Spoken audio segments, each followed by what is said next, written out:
Rais wa Marekani Donald Trump ameibua mjadala mkali duniani baada ya kutoa kauli tata akieleza kuwa Iran haiwezi kuwa nchi kubwa tena chini ya utawala wa sasa wa Jamhuri ya Kiislamu.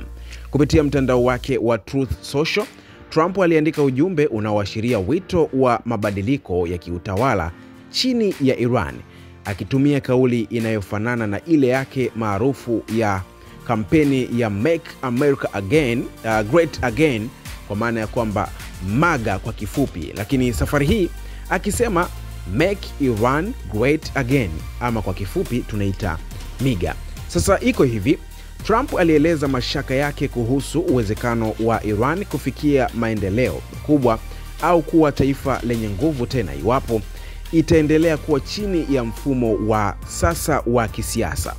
Alisema kuwa haitoshi tu kubadili sera au viongozi, bali mfumo mzima wa utawala unapaswa kuangaliwa. Aliongeza kuwa si sahihi kisiasa kutumia neno regime change au mabadiliko ya kiutawala. Kwa maana hiyo, alieleza kuwa ni jambo linaloonekana lisilozuilika iwapo Iran inataka kurejea kwenye ukuu wa zamani.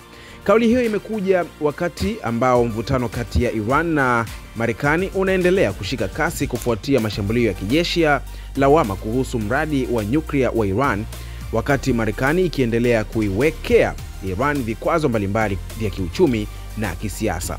Kauli za Trump zinaonekana kurudisha maoni ya sera kali dhidi ya Tehran, ambapo pia viongozi wa Iran hawajajibu rasmi kauli hiyo, lakini wachambuzi wa masuala ya siasa za kimataifa wanaonya kuwa maneno kama hayo kutoka kwa kiongozi wa zamani ama kiongozi wa taifa lenye ushawishi mkubwa yanaweza kuchochea machafuko ya kisiasa na kudhoofisha mazungumzo ya kidiplomasia.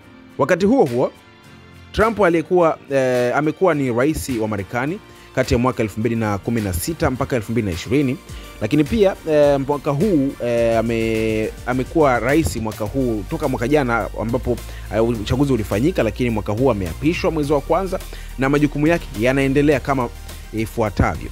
Aliwahi kujitoa kwenye mkataba wa nyuklia wa Iran ambao unajulikana kwa JCPOA na kurejesha vikwazo vikali dhidi ya taifa hilo.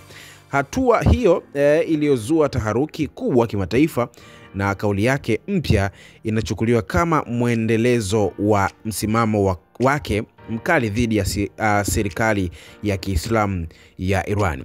Lakini kwa sasa dunia inatazama kwa makini matamko ya viongozi wa mataifa makubwa, hasa kutokana na hali ya tete ya Mashariki ya Kati, ambapo mashambulio kati ya Israel na Iran na Marekani yameongezeka, huku hofu kubwa kwa vita vikubwa ikitanda. Niambie mtazamo wako uko vipi? Niandikie maoni yako chini ya video hii. Usiache kusubscribe. Mimi naitwa Jimson Natson.